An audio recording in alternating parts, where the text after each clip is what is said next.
Hello, everyone. Welcome back. I am Marie, and here with Karim Azoum from the French Competence Center, the CCFR, part of the EuroCC project, and with Pierre Aubert from LAP in Annecy. Together, we coordinate the Grey Scott Thursdays and the Grey Scott School. So we're happy to see you for this new session of the Grey Scott Thursdays. As you may know, these weekly webinars explore key topics from the Grey Scott School program and progressively prepare you for the summer school taking place at the end of June, beginning of July. So those webinars are free, fully online, open to everyone, whether or not you plan to attend the school. If you're considering joining the summer school or even becoming one of our host sites across Europe to involve your colleagues locally, just reach out to us. We'll share all the relevant links in the chat. And if you enjoyed today's session, remember that we meet every Thursday. And please don't hesitate to spread the word. It really helps the community grow. So today's webinar is presented by Hadrien Grasland, one of the instructors of the Grey Scott School. And to introduce today's topic and our speaker, I now give the floor to Pierre Aubert, the creator of the Grey Scott School and researcher at the lab in Annecy. So Pierre, the floor is yours.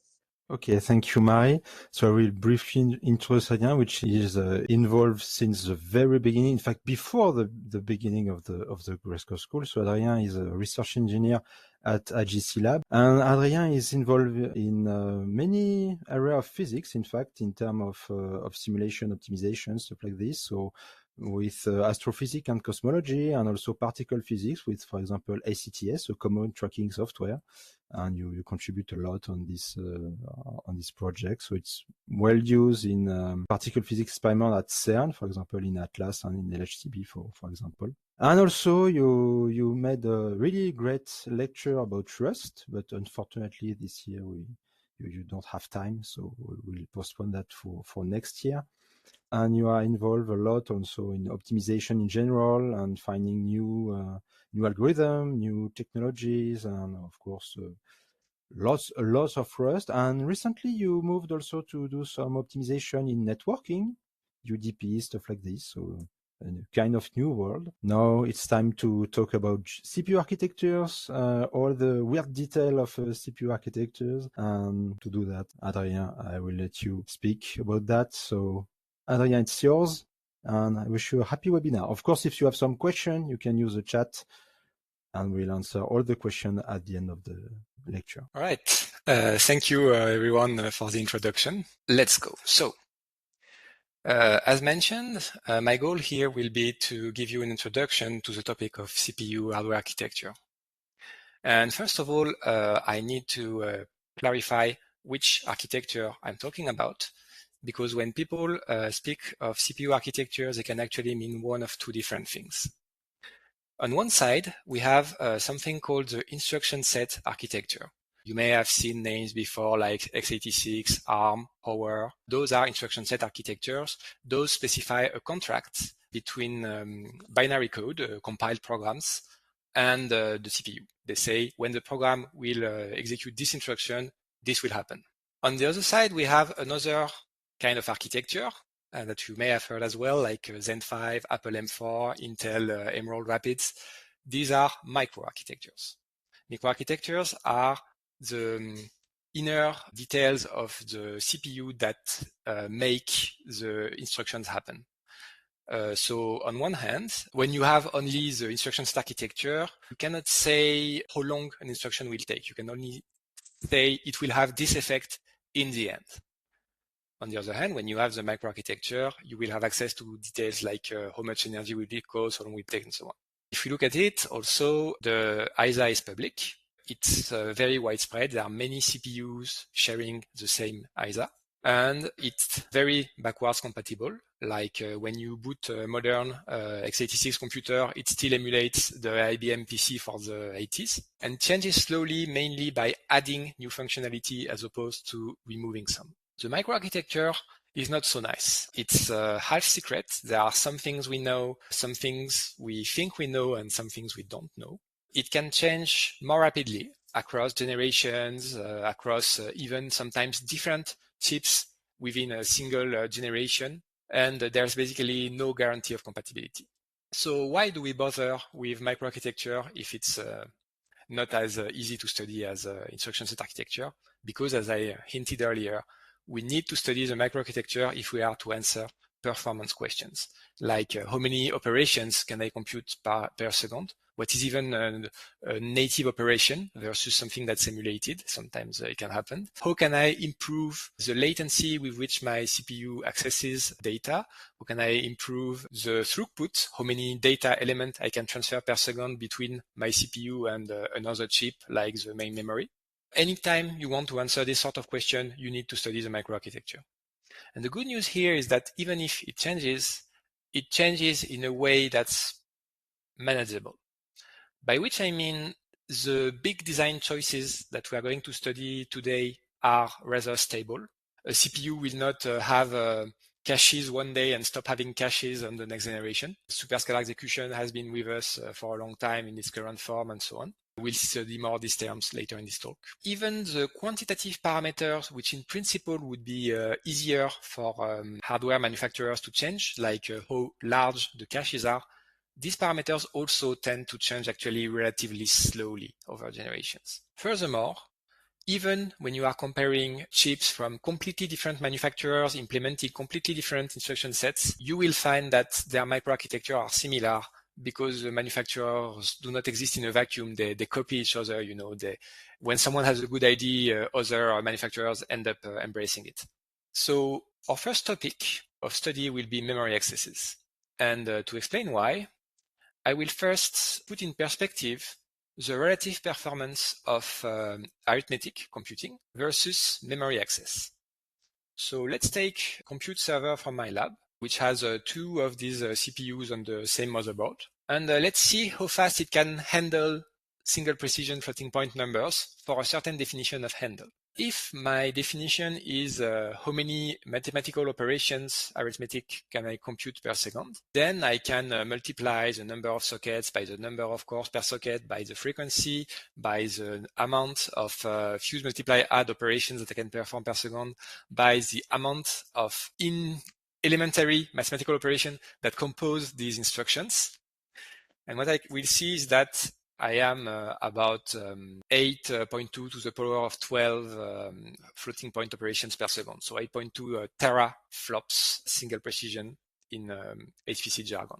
Now let's do the same exercise and study the speed at which we can transfer single precision numbers between main memory and the CPU. So here we take our number of sockets again. We multiply it by the bandwidth that is available to each socket, which in this case is provided by the manufacturer. And since this bandwidth is in bytes per second, to get the bandwidth in floating point number per second, we need to divide by the size of a floating point number. And then we get this number. And what you can see is that there is about a factor of 80 between these two figures of merit. What this means is that on this particular CPU, if I am not performing at least 80 mathematical operation per number I load from memory, I am not limited by the speed at which I do mathematical operations. I am limited by the speed at which I can transfer numbers from memory to my CPU. And as you can imagine, a factor of 80 is quite big. You will be hard-pressed to find easy mathematical algorithm that perform 80 operations per input. So this will often be a performance limit, but there are some tricks we can play to make it less of a problem, as we will see. And the problem is, if we study how this goes over time, it doesn't improve.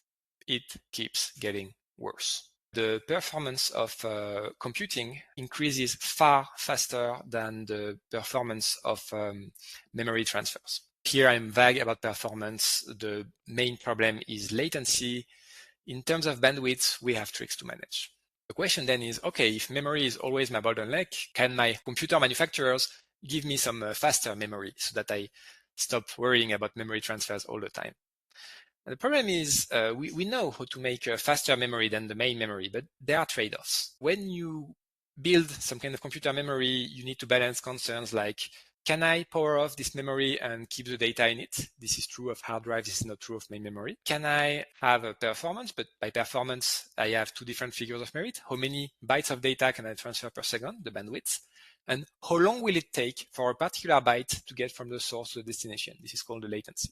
Then we these days also have concerns like how much energy will my memory consume at rest and when in use? How dense it is, that is, how many bytes of data can I pack in a certain volume, physical volume, and how costly it is.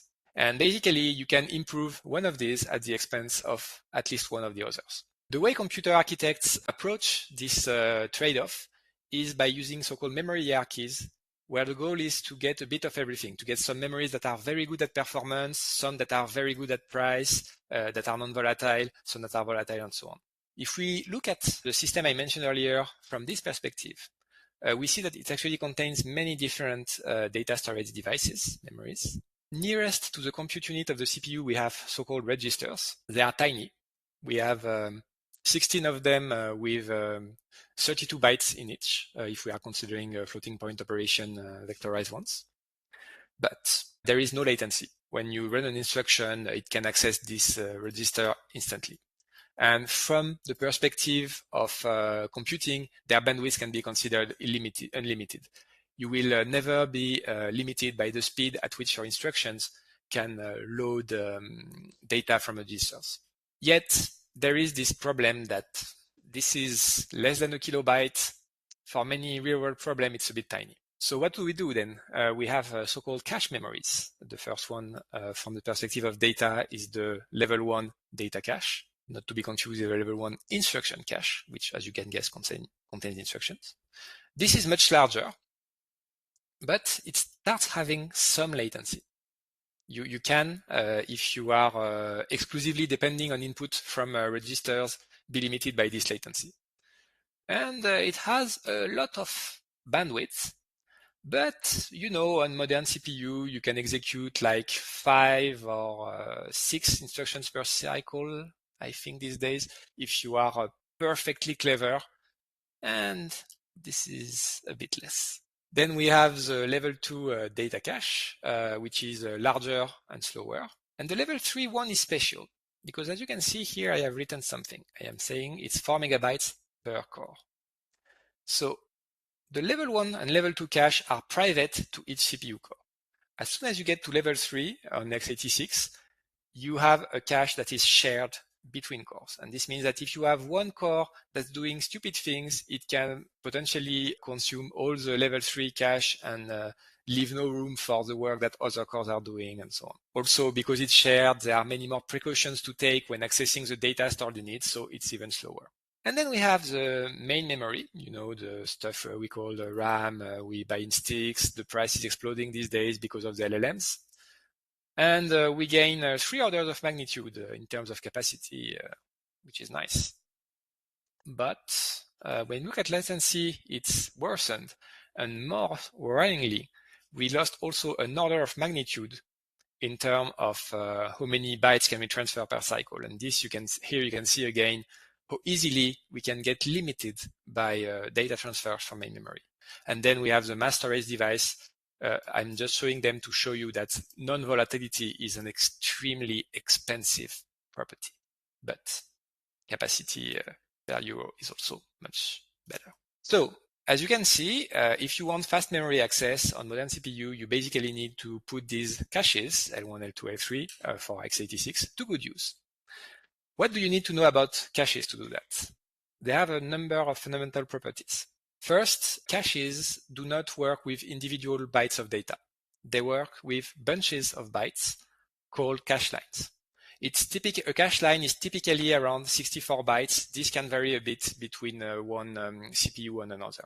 We have 32 on some, 128 on others.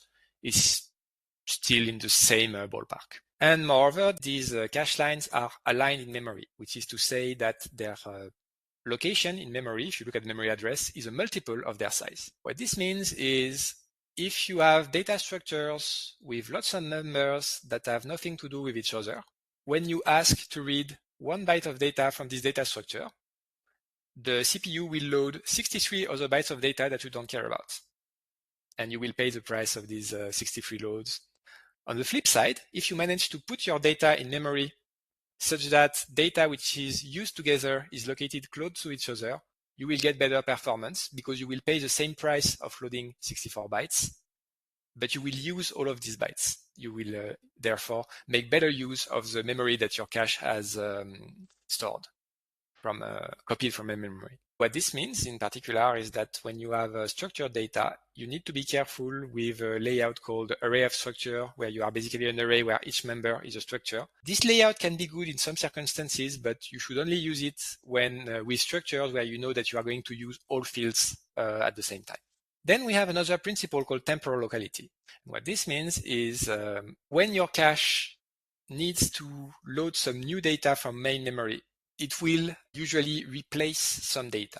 And the basic algorithm that caches use to do this is the least recently used algorithm. It can, in some circumstances, use fancier algorithm, but we do not need to worry about this here. I'll give you a good approximation that's good enough to reason about how your program will perform.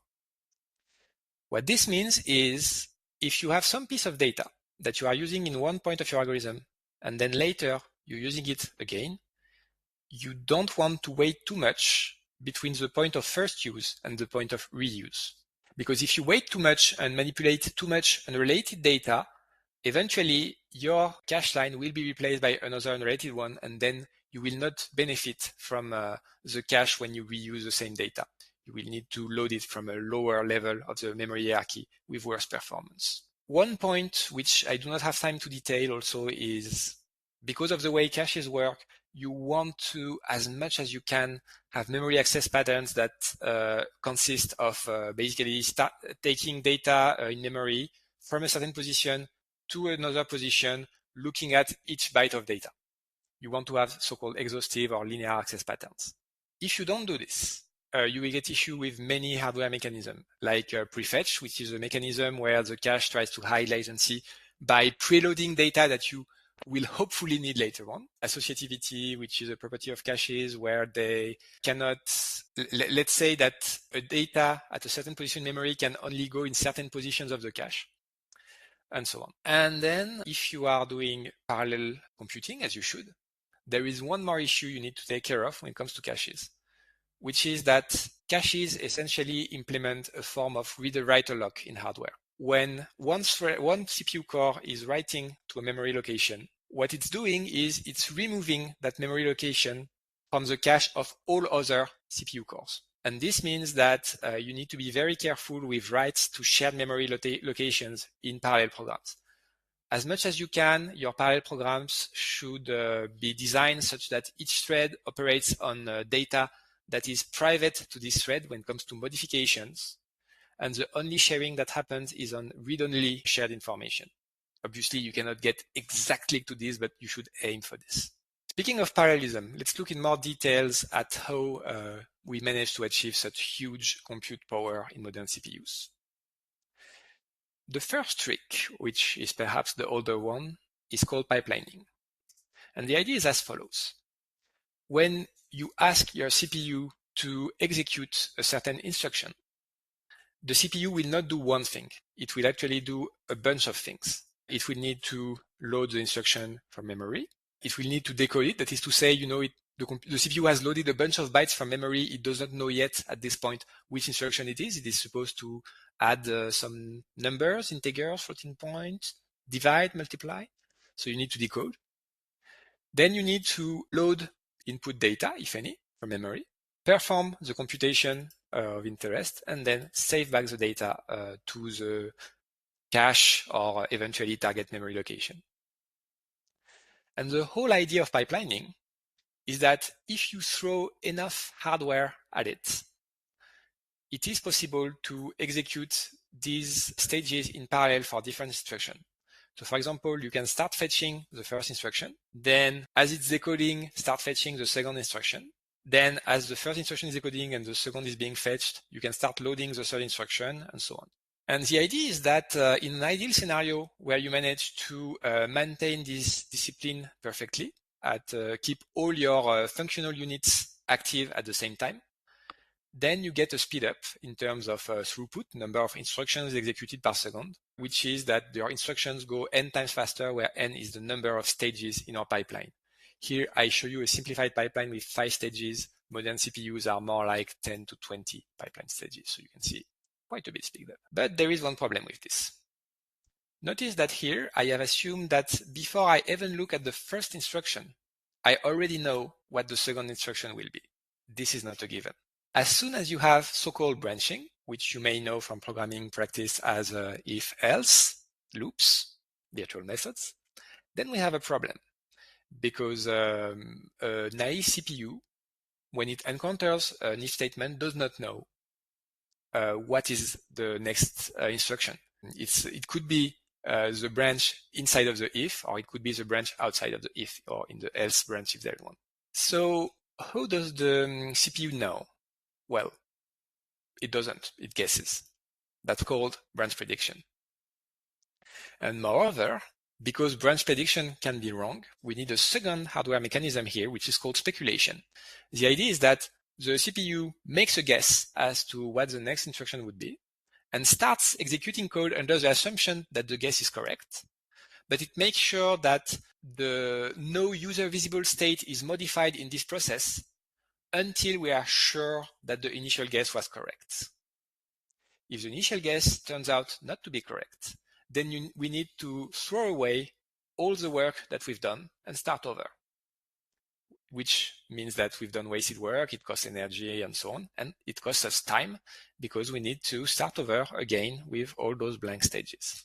Another issue, which is a bit of less serious one in some way, but can be bad in some situations, is data dependencies.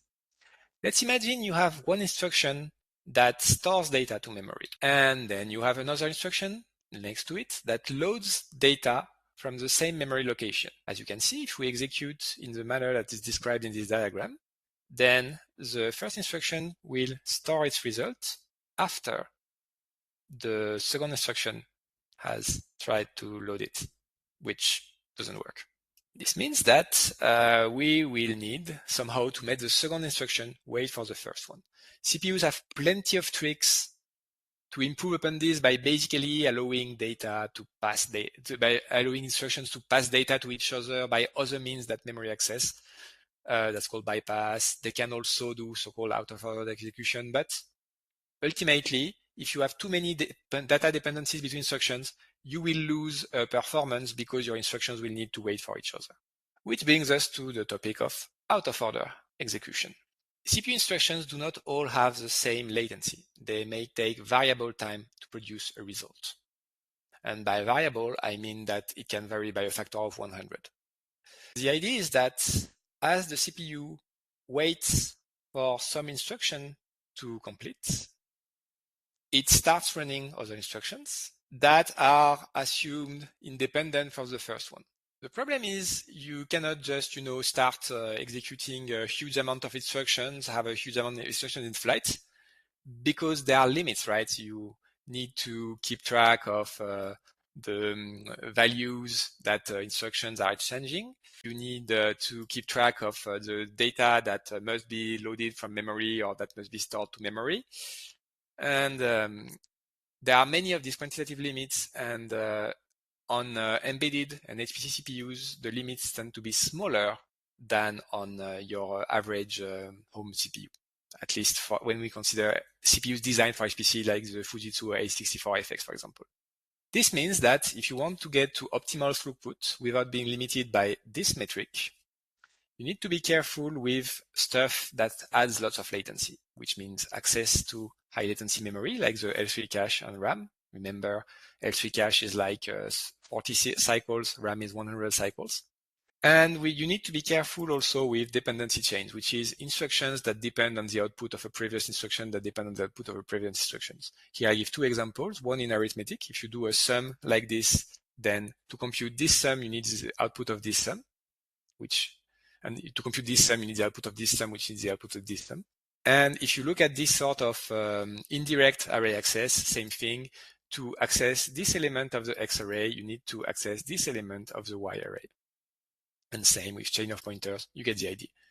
As soon as you get this sort of pattern, you are at risk of being limited by this performance metric.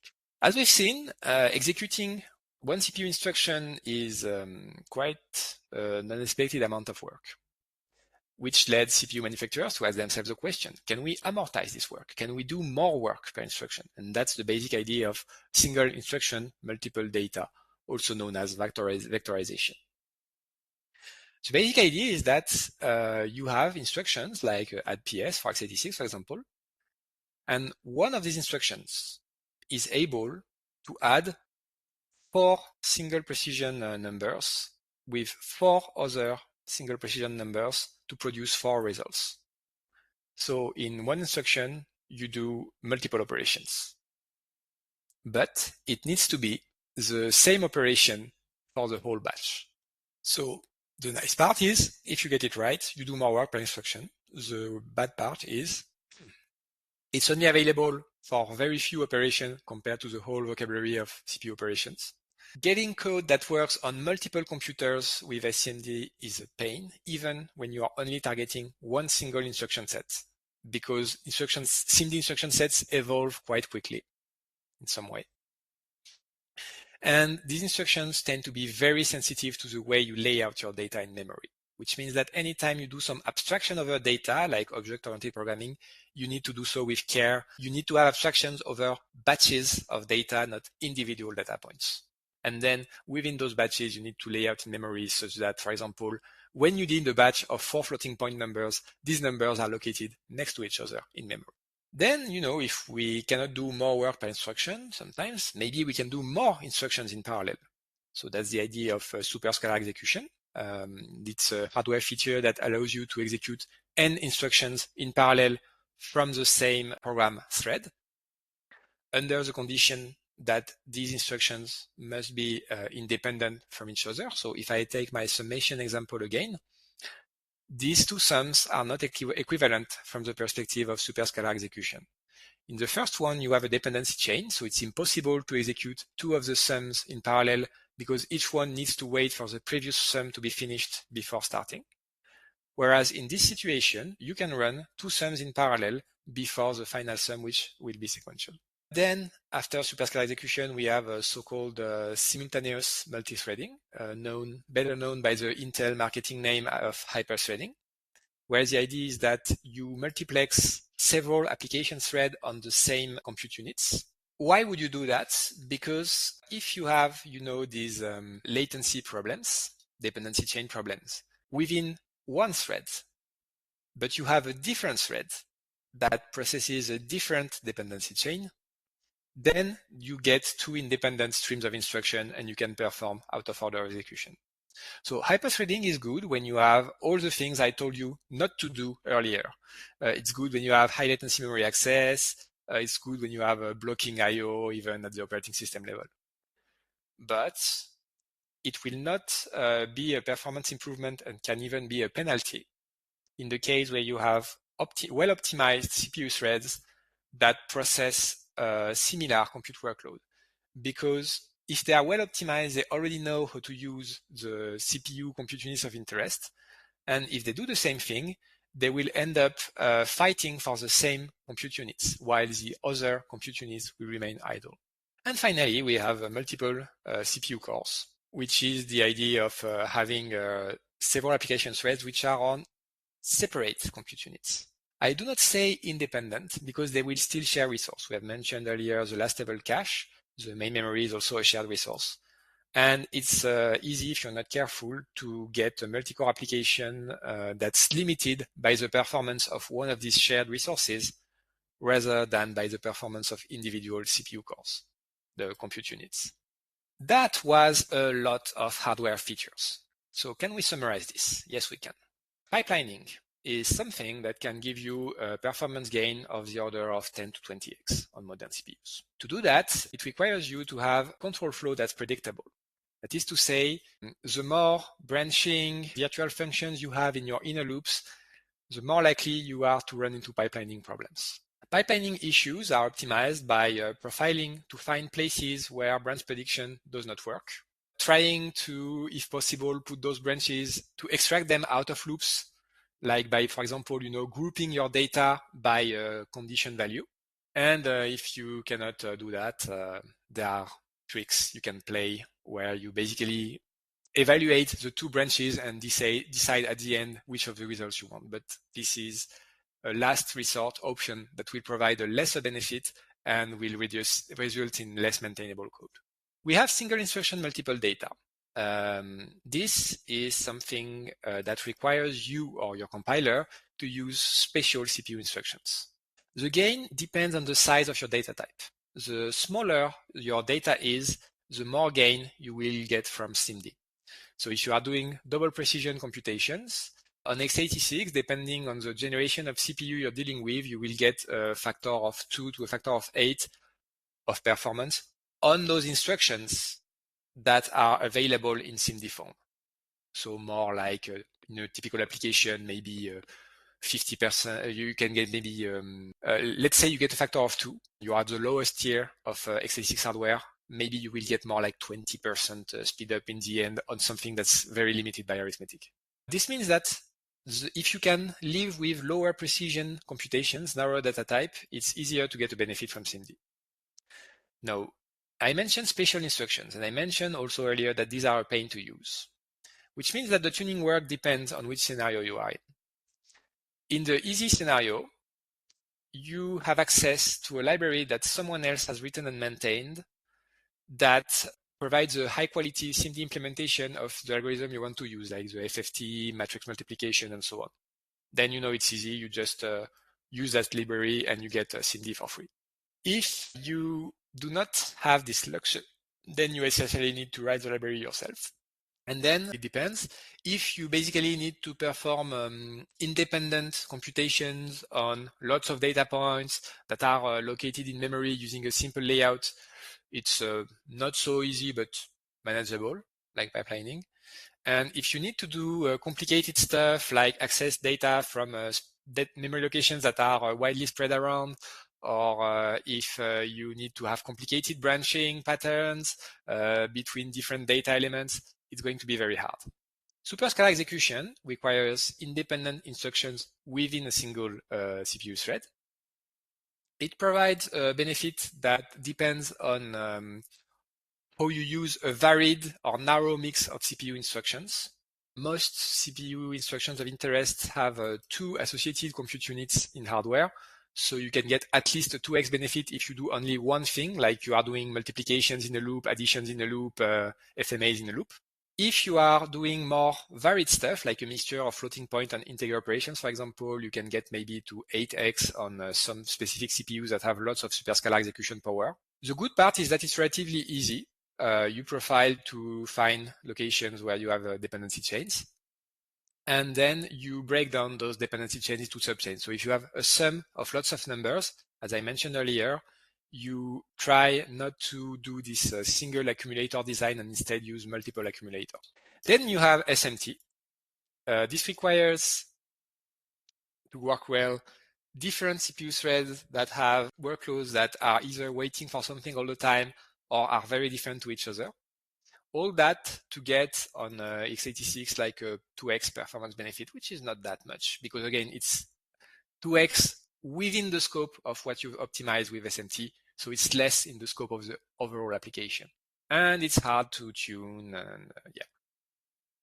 Basically, I don't usually recommend optimizing application for SMT performance, but I do recommend that you watch out that the use of SMT is not degrading your performance.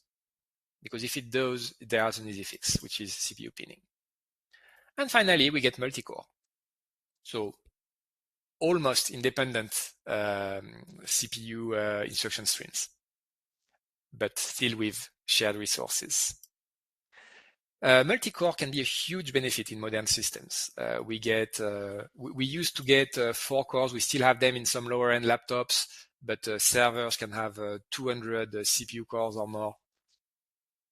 And it's actually not easy to split an application in independent threads, but it's also not always hard. If you have independent data points to process, and you can just cut your data in batches and process the batches independently, then multi-core is relatively easy. As soon as you need to micromanage your individual threads and how they interact with each other, it becomes hard. One last issue with multi-core is that in many applications, you are not responsible for it. It's the goal of another layer on top of you. You are supposed to run one thread fast, and someone else will take care of running threads in parallel.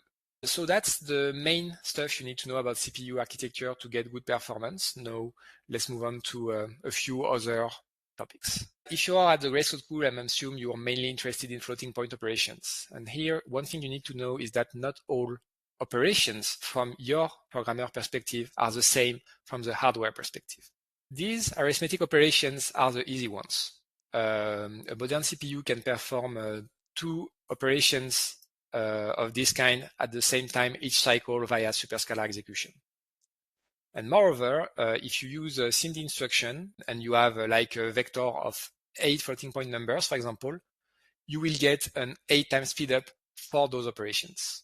These operations are still supported in hardware, but they are less well supported. First, they are slower. And second, when you use SIMD, you get a benefit which does not scale with the size of the SIMD vector linearly. And then these operations are not implemented in hardware, but emulated in software by libraries, which means that they will be even slower. And SIMD is going to be very painful because your compiler cannot do the vectorization for you for these operations unless you pass weird flags that only works on some systems. And you will need to resort to special math libraries that expect vector inputs, which means that you need to rewrite all your maths to use vector inputs, and it's going to be a bit of a pain. To summarize these points, you want to prefer simple operations at the top of this table. Anytime you compute some kind of inverse, like a division, a square root, so on, you want to keep it around and reuse it. Like you want to favor, if you want to normalize many variables by dividing them by the same quantity, it's better to compute the inverse of this quantity and multiply each variable by this inverse than to divide each time. And you want to remember the maths you learned in high school and university and avoid this sort of stuff that I have seen in code bases before, because really, this is the sinus of an arctangent where you could have computed y divided by square root of x squared plus y squared, which, as you can see, is much more reasonable. There are other stuff that are hard for hardware for less obvious reasons. You will learn in a future talk about subnormal floating point numbers, which are omnipresent every time your computation has some kind of diffusion of exponential time decay component. On Intel CPUs, if your read or writes are separated by a multiple of 496 bytes, you will have performance problems. This typically happens when you have multidimensional array where dimensions are a power of 2. Integer modulo is slow for reasons only hardware manufacturer knows. Complex addressing modes, something you see in assembly, are also slow and so on. These, you don't need to look for those individually. What I suggest you do is, again, you profile your application using a tool like Perf-Annotate that can go at the granularity of individual assembly instruction. You look up what the slow instructions are. And then this already gives you a lot of information about what you can expect, especially if you combine this with CPU vendor optimization guides that tell you, oh yeah, by the way, this instruction is slow in these circumstances. If it doesn't suffice, and if you have Intel CPUs, you can also check the top-down analysis of the VTune amplifier software, or equivalently the top-level tool that implements this on top of the perf infrastructure of the Linux kernel. To summarize, your typical priorities when optimizing an application will be floating point computations. And the reason why is that compilers do not optimize floating point operations much. Why don't they do so? Because this changes the result of your computation. And the problem of floating points is that it has a thing called rounding. And if you put the rounding in the wrong place, your result will be much less precise than it would be if the rounding were in the right place. This is called numerical stability instability. That's why compilers are cautious about floating point, and you should be too.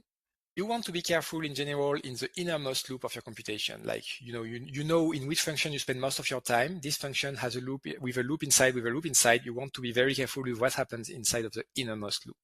You want to have good spatial and temporal locality so that you make the best use of your cache. You want to have linear access patterns so that you don't confuse the whole CPU memory access machinery. You want to avoid branching as much as you can. If you need to have it, keep it predictable. You want to avoid as much as possible polymorphic constructs like virtual functions at the bottom of inner loops because they have many harmful side effects.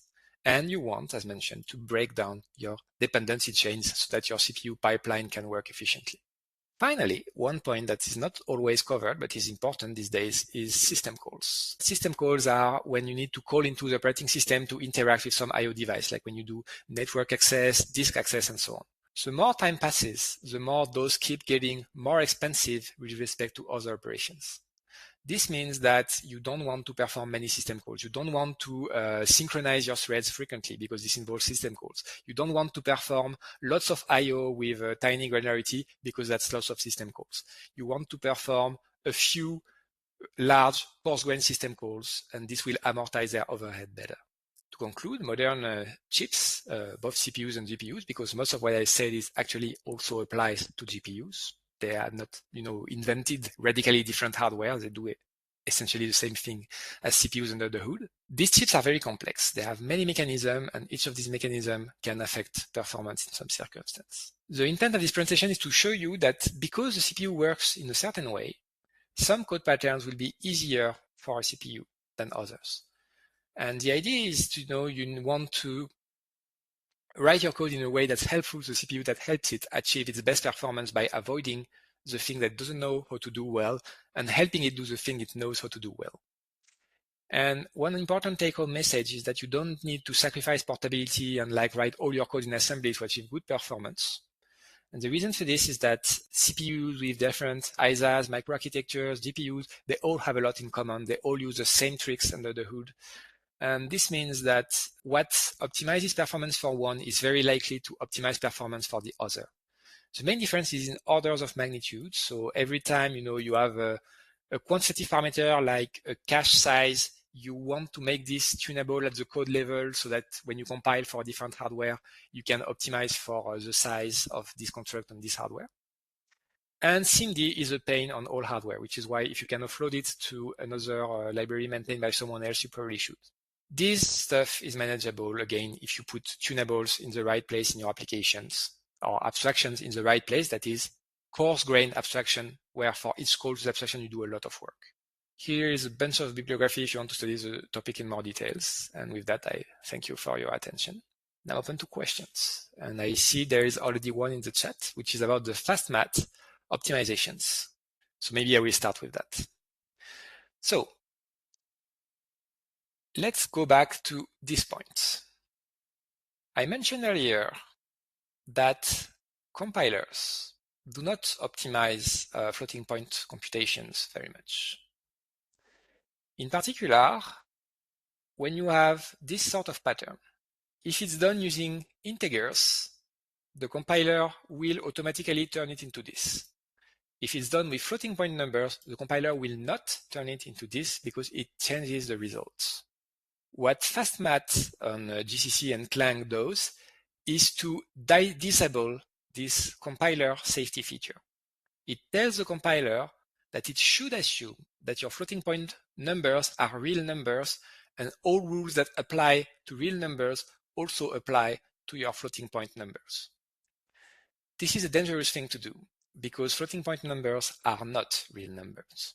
For example, let's say I'm doing this sort of computations, which you may have seen in statistics before. And now let's say that y is very close to x. There is one optimization that compilers love to do, which is to turn product followed by sum into fuse, multiply, add, which is essentially you perform a product and then you perform the sum without intermediary rounding, and it costs one CPU operation instead of two. If you were to do this here, then you will get a result which is further away from the expected result of 0 than it should be if you wrote the operation in the original form, because this multiplication will not have rounding, whereas this one will have rounding. Rounding matters, especially in operations where you end up doing the same operation many times in a row, like when you are computing the sum of an array of numbers and so on. And there are tricks to mitigate rounding error that are basically based on carefully ordering operations in a certain way so that when rounding happens, you can recover the lost information. When you enable fast math optimization, you break those tricks. You also break handling of special floating point numbers like none and infinities.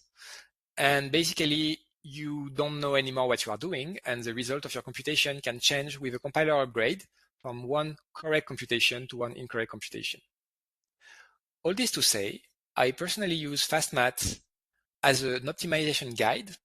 If I see different performance in fast math mode than in non-fast math mode, it means that I have work to do to optimize my computation, perhaps. But if I do not leave fast math enabled in production, basically, because then it means that my computation could break with a compiler upgrade without me knowing, and I don't want that. Or just a compiler change, Basically, each time you use a flag or something like, you have to check if the result will be okay, and then you have to understand. It's a good rule for that. There's So, another I'm question. sorry, I forget that you don't need a shaman, but I will try also to read the question for the replay. Question from Duzan: how capable are modern compilers at exploiting hardware architecture, and what extent can developers rely on them? So it depends on which aspect of hardware architecture you're looking at and what kind of number you're using.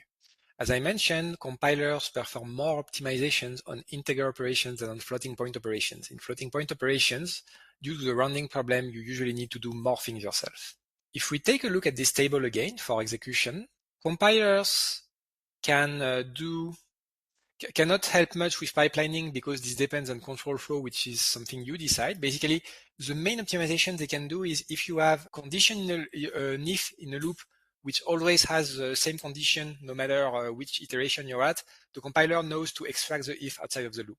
That's basically it. You need to be careful with control flow. The compiler will not help you much there. SIMD, it depends. If you are doing rather regular operations, like you are taking a big array of floating point numbers and you are summing with another big array of floating point number to produce the array of sum, the compiler will produce something reasonable. As soon as you start doing fancier stuff like reduction, that is to say, you have one array of numbers and you want to get the sum of all elements, compilers will not be very good at this. To per-scalar execution, again, your instructions need to be independent. Compilers can create independence where it isn't there for integers, not so much for floats. And by definition, SMT and multicore are something that you handle because you need to decompose your application into multiple independent threads. The compiler will not do it for you, at least. It's been tried, but it doesn't work very well because the problem is compilers do not have access to the size of loops at compile time. And to decide if it's a good idea to split a loop into threads or not, you need to know the problem size. If we now look at the data matters, here the main problem is that the compiler does not allow itself to change the layout of your data structure for several reasons. For one thing, it makes it quite hard to reason about program, like to think about what you're doing and optimize. If the compiler is allowed to change your data layout, then you cannot optimize your data layout easily anymore. For another thing, being able to change data layout means being able to change every single piece of code that touches your data. And these days, most programs are compiled using so-called separate compilation, which means that you have split your program into multiple units. And there is one unit in which the data type is defined and some operations on it are defined, but the data type may be used by some other compilation units, independent ones. And then it's really hard for compiler to make sure that if it changes the data structure in one place, it changes it in the same way in all other places. So yeah, overall, compilers do a lot of stuff, but there's still quite a lot of stuff we need to do manually. Okay, a question from Lucio. I used to read about RISC-V, especially in the domain of HPC, as an emerging ISA. How is the situation about RISC-V adoption now? Do you have any news?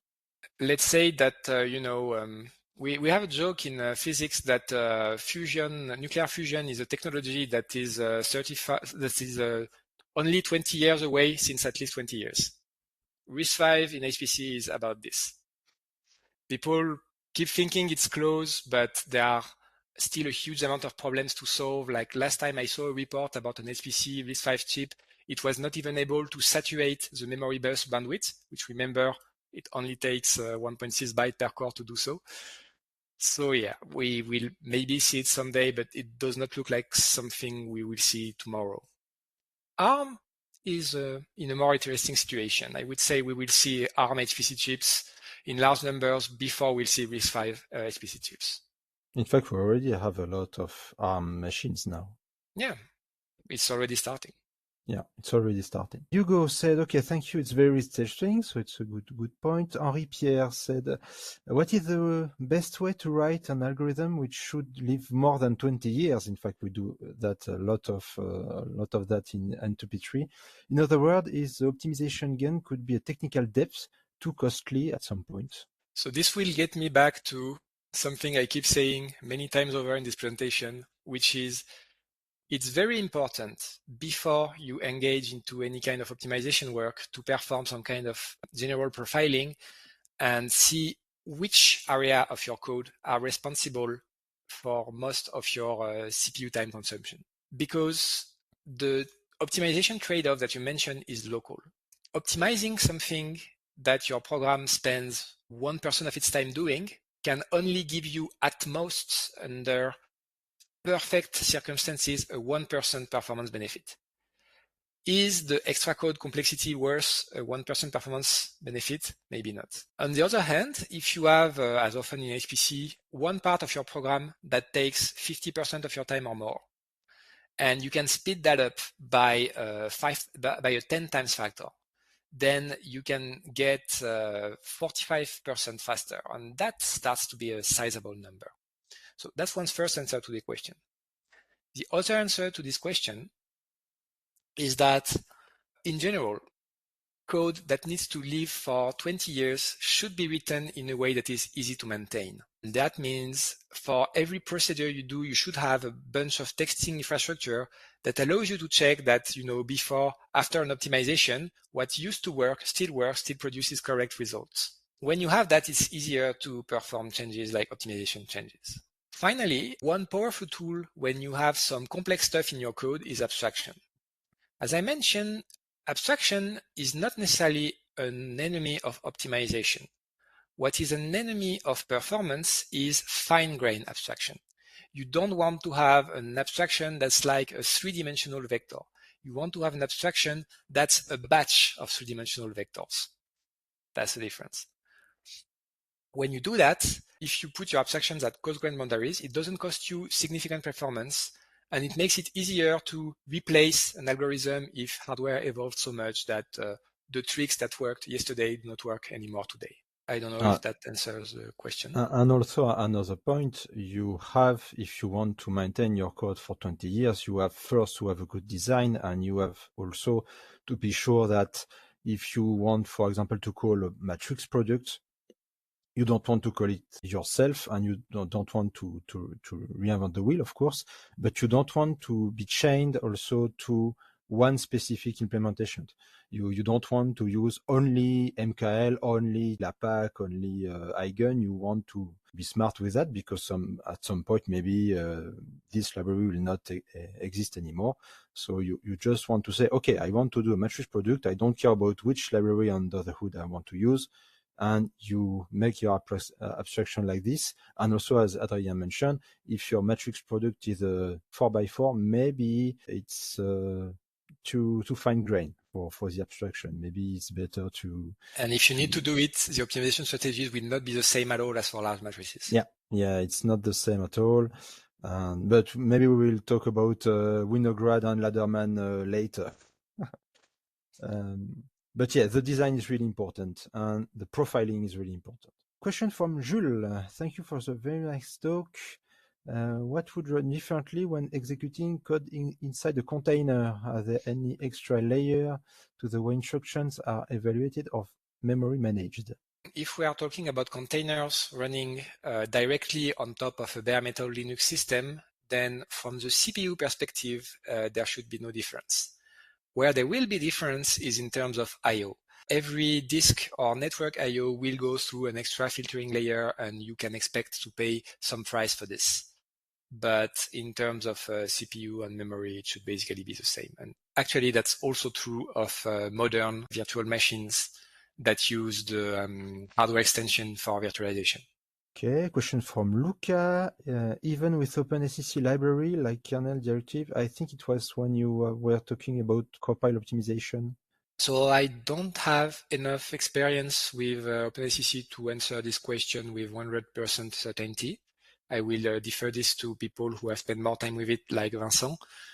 But my understanding is that you still have some stuff you need to do yourself, like data layout optimizations. And the stuff the compiler does automatically, it may not do optimally. Okay, question from Dezan. Can a C++ programmer see the microarchitecture or only its effects? From this perspective, is optimizing for the microarchitecture effectively the same as optimizing for the ISA? I'm not sure if I fully get the deep meaning of this question, but what I can say is, as a C and C++ programmer, and that's also true if you are using other languages with low-level control like Rust or Fortran, there is a relatively simple mapping between the code you write and the assembly that gets generated. So you can have some kind of feedback loop where you are writing some code, checking what your compiler generates, and adjusting your code accordingly based on your knowledge of hardware, so that if a more efficient instruction stream gets generated. But the thing that tells you what is a more efficient instruction stream is the microarchitecture. ISA alone will not tell you this. And also, yeah, for C++ programmer, you have access to intrinsic functions, so it's not really exactly the microarchitecture call, but you can force the vectorization, you can force the ISA in the prefix. end, I mean. It's still ISA, you're still generating instructions, but to know which instructions you should generate, you need to know the microarchitecture. Yeah.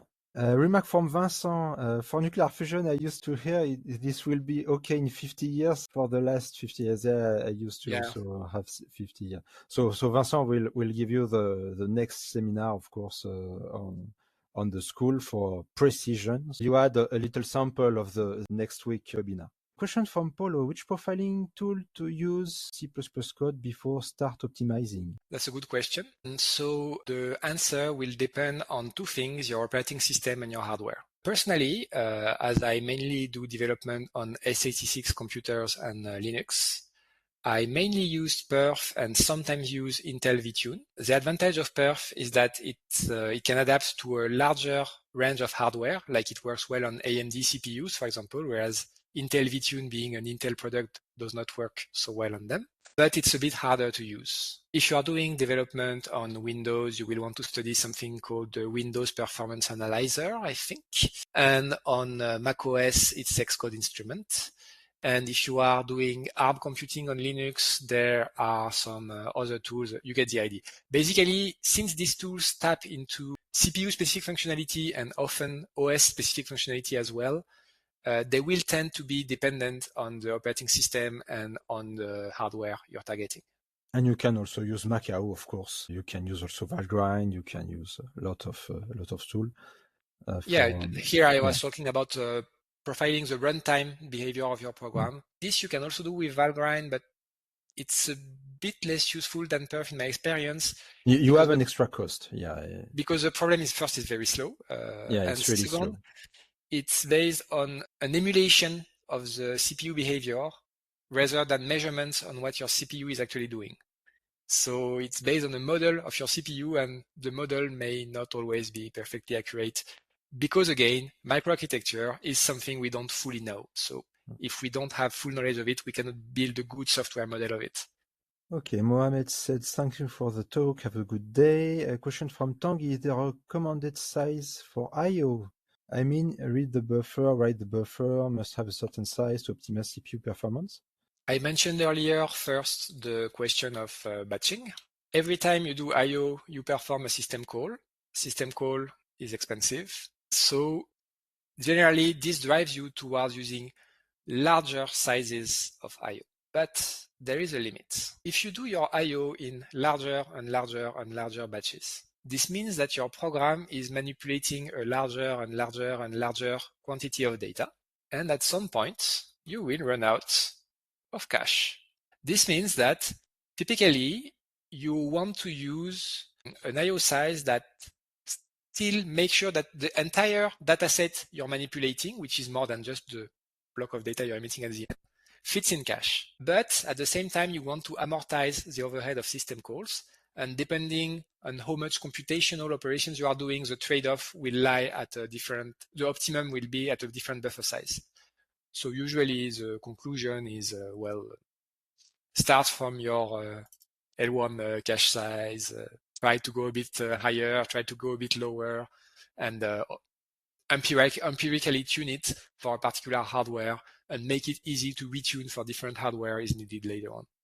Okay, so Mark said, thanks, have a good day. Question from Pedro. Does calling a dynamic library involves the system call? Is it better for performance to include the library in the compile time? Or static library, for example? That's a complicated one, more complicated than it seems. So many operating systems these days practice something that's called lazy loading. The idea is that many applications link to libraries but only use a tiny fraction of the functions from these libraries. And the way operating systems try to optimize this is by only loading, let's say, a description of the library and loading individual functions when they are first called. This is usually a good trade-off because you are not normally calling a single library function only once. But I can imagine that for latency bound applications, it could become a problem, and then you would want to use some more eager loading where you're loading all the functions you need at once so that you get amortization of the fixed cost of system calls. I never encountered a case like this myself. Now, what does change between static dynamic libraries, which is more important to performance, is that most of the time dynamic libraries involve indirect calls. That is to say that when you have a static library, it's easier to perform an optimization that's called the link time optimization, where you compile a library in a spatial mode, compile your application in a spatial mode, and link them together in such a way that the compiler is able to have the knowledge of the full program formed by your application and the static library you're linking to. And then this allows the compiler to remove function calls in places where they are costly and replace them with inlining, which is basically copy-pasting the callee inside of the caller and then performing optimizations. Static libraries can be better from this perspective, but again, this is not related to system code, it's not related to function calls in general. And it relies on you using the link time optimization feature, which few people do. Do you organize some type of bootcamp where people go with their code and get support from you, improve and optimize their own code? Yes. At the end of the school in ANSI, you have, it's not a bootcamp, it's a bootstrap, but it's the same idea. So you came with your problem, your question, and we do our best to solve if you have some optimization to perform. That's at the very last day of the school. Okay, John said I highly recommend it. Yeah, it's a really nice time also. So everyone is here, and you can ask your favorite your favorite teacher for everything you want. So it could be optimization, it could be design, it could be languages, it could be precision, all the topic of the school, even more. So yeah, don't hesitate. And if you want to attend also to ANSI, don't waste too much time, because it will be quite difficult to get some places and some apartments. So try to do it as soon as possible. Especially as we are near the ANSI Film Festival this year. Yeah, we have a little collision the first week. Yeah, question about cache. You said cache works with align lines of data, but how do I align my data? There are several ways to do that, as always. The easiest stuff is you can ask your compiler to overline your data structures in scenario where you really need this. Like this is typically needed when you have data that is shared between multiple threads. You often want to make sure that the data that is used to synchronize different threads is not located on the same cache line, and this you can achieve with this sort of overalignment. For more bulk kind of data, the typical one solution is to use an aligned allocator if your container allows you to swap the allocator. So these days, modern C++ has so-called align alloc that allows you to ask for a block of data with a certain alignment. And if you can hack, for example, std vector to use this allocator, as I did in a project, then you will get an std vector whose storage is suitably aligned. Otherwise, you can just manipulate row allocations yourself, like in the good old days.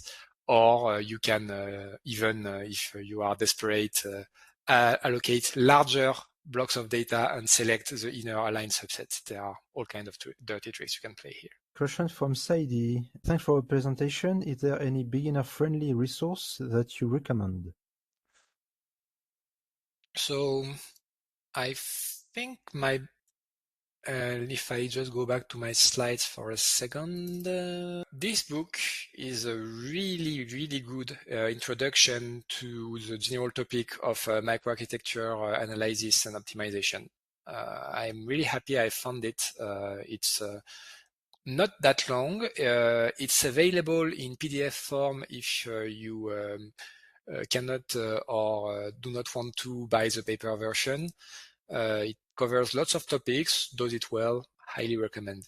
Then when you want to get more into the details of specific stuff like, why is it that when I load and store data separated by 4 kilobytes, it's slow? You will want to study more the literature of individual hardware manufacturers, the Agner-Fogg optimization manuals, and this sort of more hardcore stuff.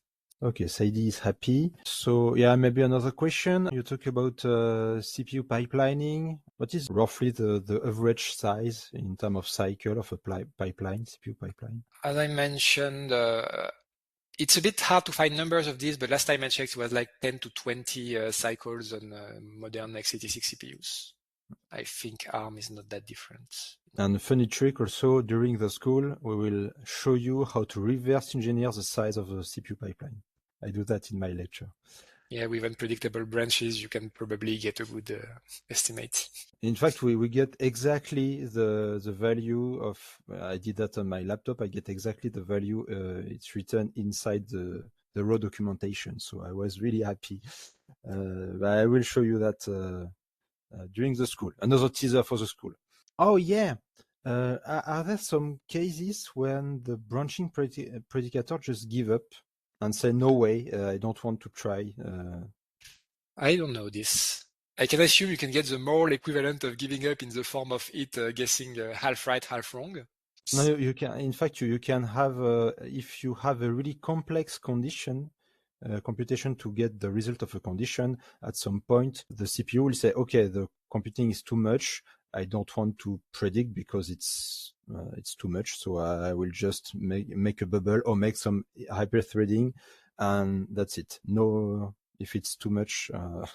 So you have also to be sure if you have some condition, because sometimes it's happened, not inside the loop, but sometime once you call a function, try to have some really small condition. Otherwise, the branching predicator will just give up and say, okay, I don't want to bet because I will lose. So it avoid this one. Oh yeah, maybe a little precision, because you talk about FMAs, but without really explaining maybe what's I going forgot on. this one. Yes, Yeah, I mentioned it briefly, but in an answer to a question. Yeah. So in floating points, you have a few basic elementary operations that are implemented in CPU.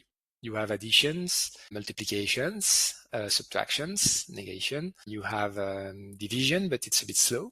And then you have one relative newcomer, I mean, it's like from the 2000s and 10s now, so it's getting old, called the fused multiply add. The idea is as follows. If you perform this operation, normally, the way it would be implemented on the CPU side would be by first multiplying A by B. This produces one rounded result. And then to this result, you will add C to get the final result. The idea of FMA is that instead of doing what I just said orally, you will multiply A by B and get an exact result by using an internal accumulator that is twice as long. And then you will add the addend C to this high precision accumulator, and you will return the end result, rounded this time to your precision of interest. So for example, if you are doing a single precision computation, the FMA will compute A times B in double precision, add C, and then round to single precision and return the result. So that's roughly the idea. The idea is that it does a multiplication followed by an addition. Well, actually, it can be a subtraction and so on, but you get the idea. Without rounding to the working precision in the middle. So it can give you a precision boost. And most CPUs can do it in a single, they can do 2 FMA per cycle, much like they can do 2 additions per cycle or 2 multiplications per cycle. So the second benefit of FMA is that it allows you to do twice as much work per CPU instruction, assuming that your workload is a mixture of multiplication and addition, as is very common in linear algebra, for example. Oh yeah, about multi-core, because you said that we can have a lot of cores now in the CPUs, but at some point, if we have really a lot of cores, we will have to deal with some non-uniform memory access, and this is quite difficult. Yes. Yeah. How do you handle that? Well, the easy way is to treat your CPU sockets as 2 different computers. That's what pretty much everyone in HPC is doing, actually, in the real world. So what you usually do is you say, okay, I spawn 1 copy of my application on one CPU socket, 1 copy of my application on a different CPU socket, and I have them communicate as if they were different computers on a network using MPI and so on. This will let you avoid the problem of non-uniform memory access, which in the picture I have painted essentially means that now you need to split this entry into 2. You get local RAM, which is local to your CPU socket or sometimes even to a fraction of your CPU. And then you get remote RAM, which has worse performance characteristic because you basically need to talk to another CPU in order to get the content of this RAM. The easy path to NUMA basically is treat your NUMA domains as different computers. You can, to get the last few bits of performance, start writing your application very carefully so that it leverages the fact that remote memory access in a NUMA sense is still faster, than communicating over a network. But this starts getting in the realm of hardcore optimization.